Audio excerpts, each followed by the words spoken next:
नमस्कार दोस्तों, स्वागत है आप सभी का स्टूडेंट सॉल्यूशन क्लासेस में। हमने एनिमेश 2.0 में कंपनी शैली तथा राजा रवि वर्मा के बारे में पढ़ा, उनके चित्रों का अध्ययन किया, उनकी टेक्निक वगैरह को देखा। तो जो पहाड़ी शैली, राजस्थान शैली और मुगल शैली थी, इनकी जो परंपरा चली आ रही थी, जो इंडियन ट्रेडिशन चल रहा था पेंटिंग में, वो कहीं ना कहीं लुप्त होने लगा। इसी बात से परेशान थे ईवी हेवल। हाँ, ईवी हेवल ने जब देखा कि जो कलाकार हैं, जो युवा हैं, जो स्टूडेंट्स हैं, जो विद्यार्थी हैं कला के, वो कैसे पाश्चात्य शैली की तरफ अग्रसर हो रहे हैं, क्योंकि अंग्रेजी शिक्षा प्रणाली लागू हो गई थी। तो उनको लगा कि इनके वहां जाने से या उस ओर झुकाव होने से जो भारतीय जो गुणवत्ता है चित्रकला की, भारतीय चित्रकला जो है वो अस्तित्व विहीन हो, उसका अस्तित्व खत्म हो जाएगा। तब ये थोड़े चिंतित हो गए थे। उसके बाद में इन ये जब मद्रास कलकत्ता सॉरी मद्रास जो कला विद्यालय था, वहां से कलकत्ता कला विद्यालय के जब प्रिंसिपल बने, तब इनकी मुलाकात अवनी बाबू से हुई। और बंगाल शैली अवनी बाबू से ही शुरू होती है। तो सबसे पहले हम जान लेते हैं पुनरुत्थान काल, यानी पुनरुत्थान शब्द का अर्थ क्या है। पुनरुत्थान शब्द का अर्थ होता है जगाना, जागृत करना। जो कला सो गई है उसको, या फिर जो कलाकार सोए हैं अपनी कला के प्रति, उनको जागृत करके और कला के महत्व को दिखाना और बताना। तो चलिए हम शुरू करते हैं। पुनरुत्थान काल। सबसे पहले हम बंगाल शैली के उद्भव और विकास के बारे में देखेंगे। बंगाल शैली का जो उद्भव और विकास है उसके बारे में देखिए। जो ईवी हेवल है, ईवी हेवल ने 1884 में मद्रास कला विश्वविद्यालय के वो प्रिंसिपल बने। उसके बाद में वो कलकत्ता विश्वविद्यालय कलकत्ता स्कूल ऑफ आर्ट के वो प्रिंसिपल बने। वहां पर उनकी मुलाकात अवनी बाबू से हुई। अवनी बाबू ने सूत्रपात किया, ईवी हेवल से बात की, उनसे सहमत हुए कि हाँ, वास्तव में हमारे जो आर्ट है वो बहुत पीछे जा रही है। तो फिर इन्होंने सूत्रपात किया बंगाल शैली का। यहीं से बंगाल शैली का प्रारंभ माना जाता है। और जो ईवी हेवल थे, उन्होंने एक बहुत महत्वपूर्ण बात बोली थी। ये बात मैं आपको इसलिए बता रहा हूँ क्योंकि हमारी आर्ट की वैल्यू समझने के लिए ये बात सबसे बड़ी है, ध्यान रखिएगा। भारतीय चित्रकला की आपको वैल्यू समझने के लिए ये बात बहुत बड़ी है। जो यूरोपीय कलाएं हैं, हेवल ने कहा, जो यूरोपीय कलाएं हैं, यूरोपीय कलाएं तो केवल सांसारिक वस्तुओं का ज्ञान करवाती है, परंतु जो भारतीय कला है वो सर्वव्यापी, अमर तथा अपार है। ध्यान रखिएगा इस बात को। इसी से हम जो हमारी कला है उसके बारे में जान सकते हैं, उनकी महत्वता को पहचान सकते हैं। इसके बाद में जो अवनी बाबू थे, अवनी बाबू के ऊपर प्रभाव पड़ा था, अवनी बाबू की कला पर जो प्रभाव था उनमें पश्चिमी शैली, जापानी, ईरानी, चीनी तथा मुगल और अजंता शैलियों का, इतनी शैलियों का अवनी बाबू की चित्रकला पर प्रभाव था। इसी प्रभाव की वजह से, इन्हीं सारी शैलियों के सम्मिश्रण से जो शैली विकसित हुई, उस विकसित शैली का नाम है बंगाल शैली। ध्यान रखिएगा, उसी का नाम है बंगाल शैली। और जो बंगाल शैली थी उसको अब प्रचार करना था, ताकि लोग ज्यादा से ज्यादा जागृत हो सके और हमारे भारतीय चित्रकला की तरफ मुहिम कर सके, उनकी गुणों को देख सके। तो उसके लिए उनको अवनी बाबू ने क्या किया, अपने शिष्यों को तैयार किया कि आप अलग अलग जगहों पर जाओ और वहां जाकर इस बंगाल शैली का जो है प्रचार प्रसार करो, ताकि बहुत ज्यादा से ज्यादा मात्रा में हम अपनी भारतीय शैली को वापस अपना पाए, पुनः जागृत कर पाए। तो उनके शिष्यों में नंदलाल बसु, असित कुमार हालदार, सुरेंद्र नाथ गुप्त, देवी प्रसाद राय चौधरी, अखिल बंधु आदि हैं। इन्होंने जाकर अलग अलग जगहों पर, पहले इनका बहुत विरोध हुआ, लोगों ने इनकी बातें नहीं सुनी, फिर भी इन्होंने हार नहीं मानी।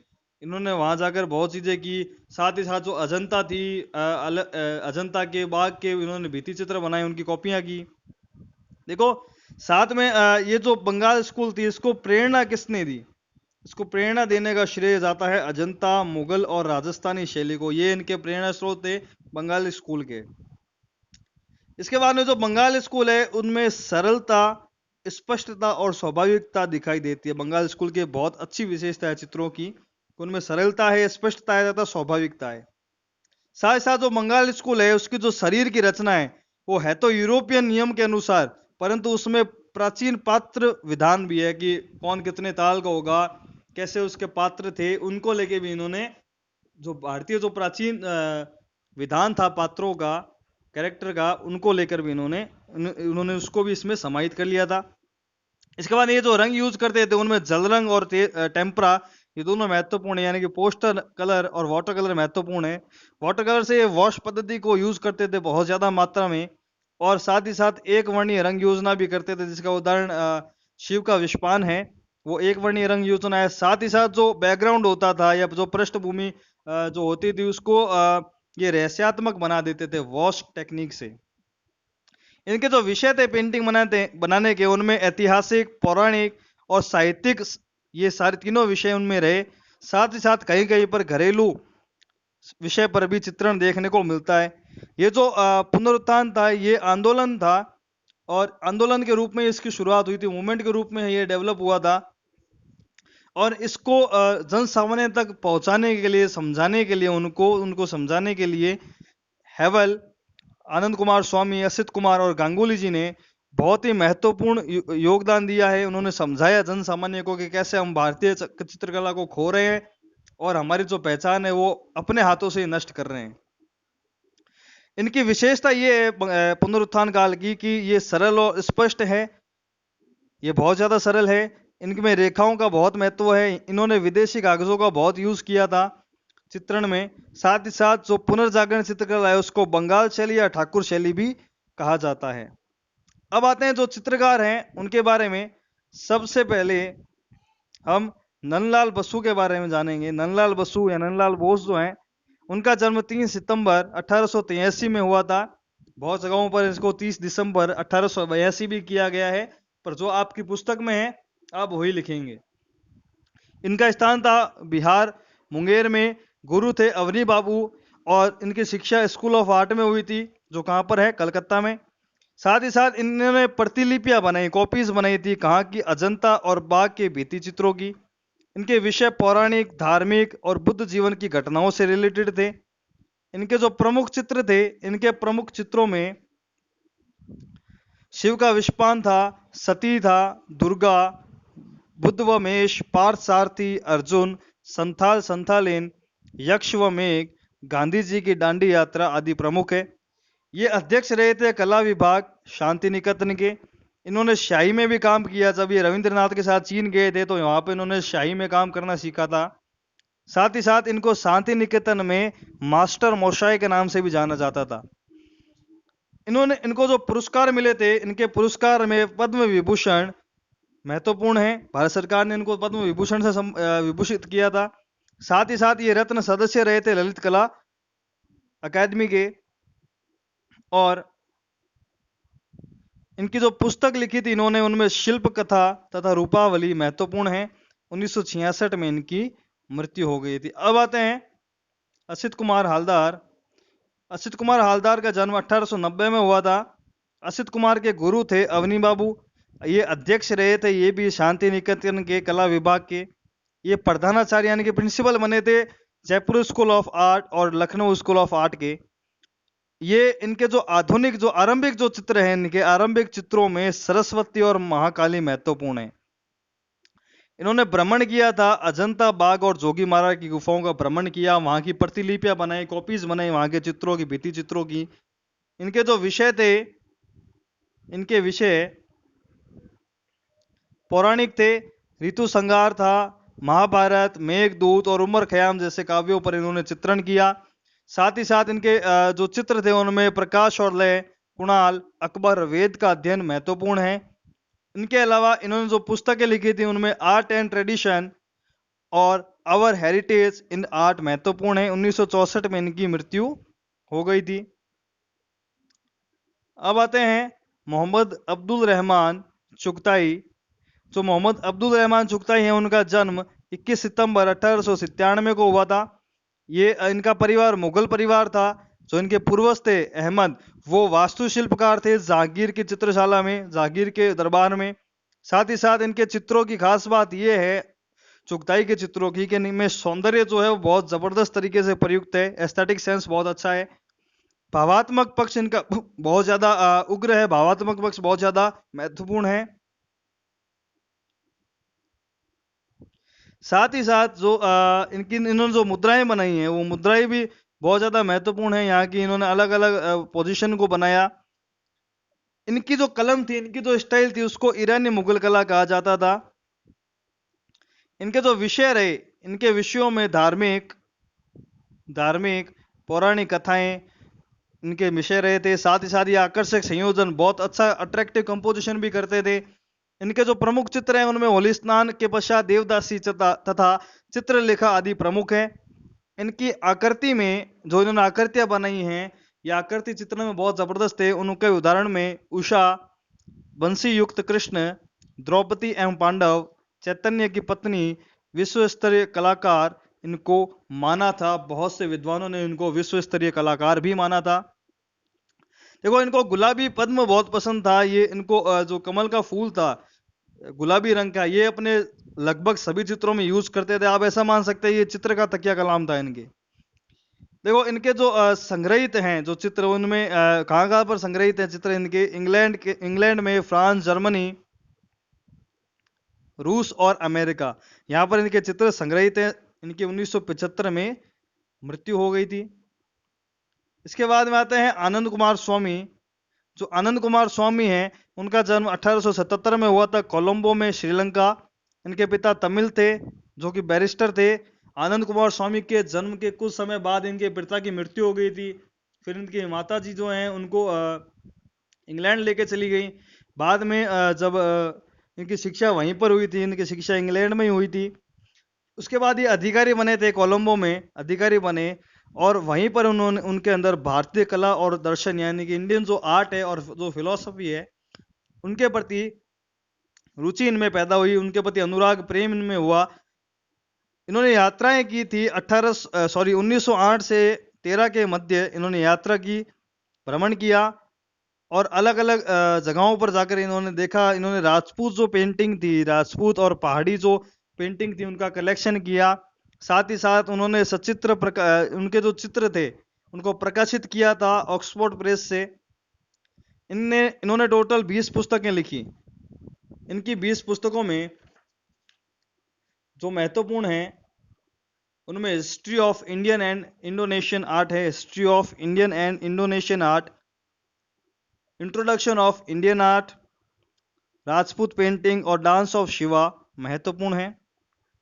इनकी 1947 में मृत्यु हो गई थी। इसके बाद में आते हैं ईवी हेवल 1861। जो ईवी हेवल हैं उन्होंने व्याख्या की। इन्होंने जो भारतीय जो लघु चित्र थे उनकी बनाने की जो विधि थी उनकी इन्होंने बहुत ज्यादा व्याख्या की है। इन्होंने लघु चित्रों की जो विधि थी बनाने की, जो तरीका था, उसके बारे में इन्होंने बहुत सी पुस्तकें लिखी। पुस्तकों में उन्होंने इनकी अलग अलग विधियों का वर्णन किया। उन्हीं में से एक विधि है आबिना से जरब तक, उनकी एक विधि है लघु चित्रण की। साथ ही ये वसली जो है उसके ऊपर जो चित्रण होता था उसको लेकर उन्होंने वसली जो है वो लघु चित्र का जो माध्यम है यानी कि जो कागज है वो वसली हुआ करता था, जिनमें बहुत सारी परतें लगी हुई होती थी पतली पतली, वो वसली है।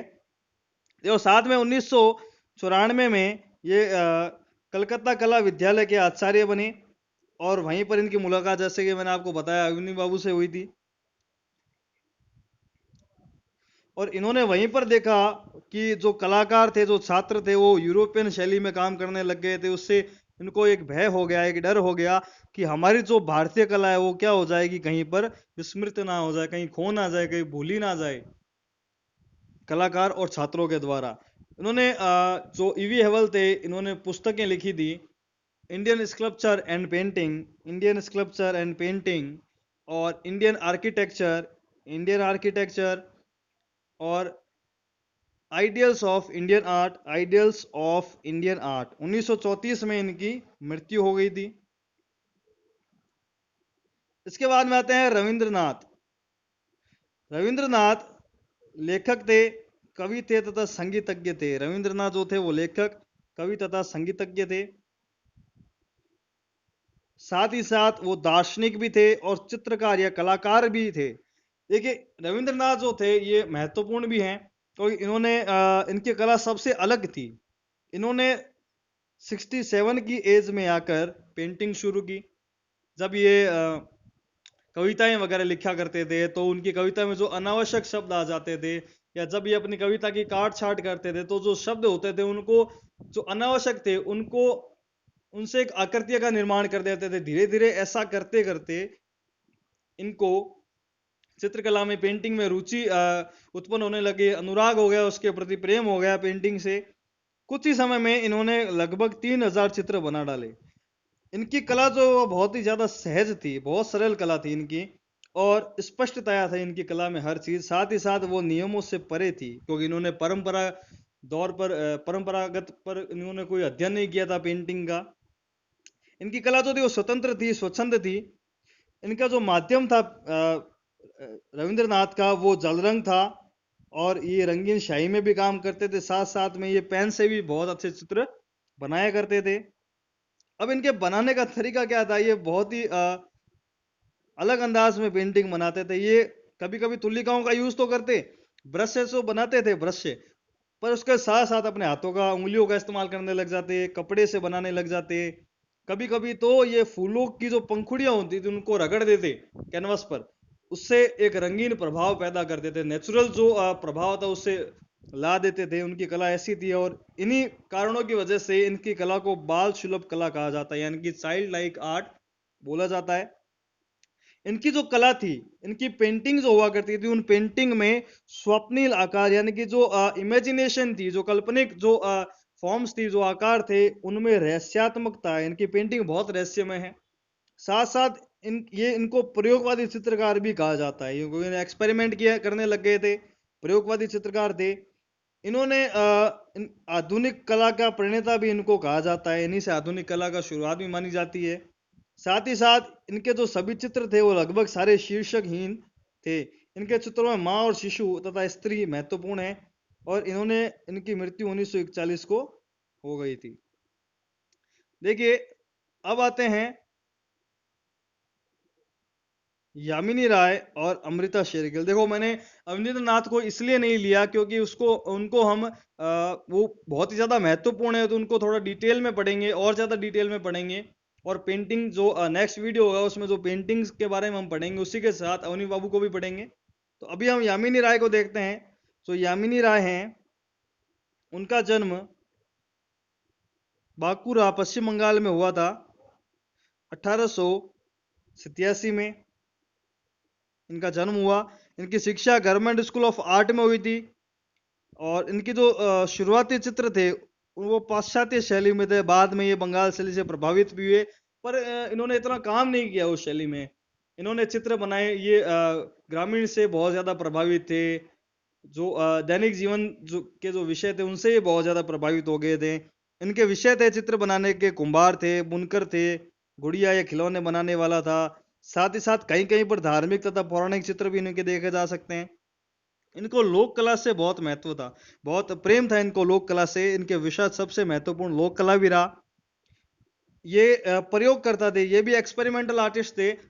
जो यामिनी राय हैं, इनके चित्रण में जो इन्होंने किन किन पे ऊपर चित्रण किया था, किन किन चीजों पर इन्होंने चित्रण किया, पुस्तक पर इन्होंने पेंटिंग बनाई, भित्तियों पर बनाई, दीवारों पर बनाई, पट चित्रों पर बनाई, कपड़ों पर बनाई, लकड़ियों पर भी इन्होंने बहुत सारे चित्र बनाए।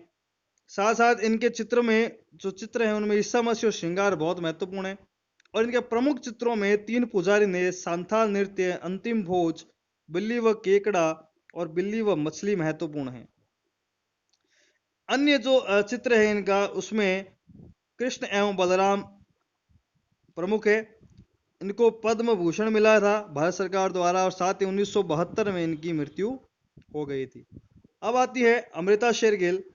अमृता शेरगिल जो है, इनका जन्म 1913 में हुआ था, बुडापेस्ट जो कि राजधानी थी हंगरी की। इनके पिता जो है वो भारतीय थे, परंतु माता जो है वो हंगेरियन थी। इनकी शिक्षा फ्लोरेंस की चित्रशाला में हुई थी जब ये 11 या 12 वर्ष की थी। इनकी प्रदर्शनी लगी थी पेरिस में 1931 में, तब ये बहुत ज्यादा चर्चा में आई, बहुत ज्यादा प्रसिद्ध हो गई थी अमृता। फिर 1934 में वापस भारत आ गई। भारत आते ही इन्होंने क्या किया, एक चित्र बनाया, भारतीय लड़कियां। उस चित्र पर, भारतीय लड़कियां चित्र पर इनको स्वर्ण पदक मिला था। इनके द्वारा अमृता को स्वर्ण पदक मिला था, जो India fine arts and craft society है, India fine arts and craft society जो है, उनके ऊपर इनको स्वर्ण पदक मिला था अमृता को, all India fine arts craft society पर इनके द्वारा इन्हें स्वर्ण पदक मिला। और 37 साल की उन्होंने 1934 से 37 साल तक, यानी कि 1934 से 1937 तक इन्होंने भ्रमण किया था, जिनमें इन्होंने अजंता से ये बहुत ज़्यादा प्रभावित हुई थी। इनकी शैली पर जिस वेस्टर्न आर्टिस्ट का, जिस मॉडर्न आर्टिस्ट का प्रभाव है, वो है पॉल गोगवा, जो कि वान गो के समकालीन हैं। देखिए इनके जो प्रमुख चित्र हैं उनमें दक्षिण भारतीय ग्रामीण चित्र, पहाड़ी स्त्रियां, वधु का श्रृंगार, ब्रह्मचारी, तीन बहनें, केले बेचने वाली, हल्दी पीसने वाली, कथावाचक तथा लाल मिट्टी का हाथी प्रमुख है। इसी के साथ 1941 में बहुत कम उम्र में इनकी मृत्यु हो गई थी। देखिए, तो यहाँ तक हमने सभी यहाँ के कलाकारों के बारे में, बंगाल शैली के उद्भव और विकास के बारे में पढ़ा। और जो नेक्स्ट वीडियो होगा उसमें हम अवनी बाबू और इन बंगाल शैली के प्रमुख चित्रों का अध्ययन करेंगे। आप सभी का बहुत बहुत धन्यवाद।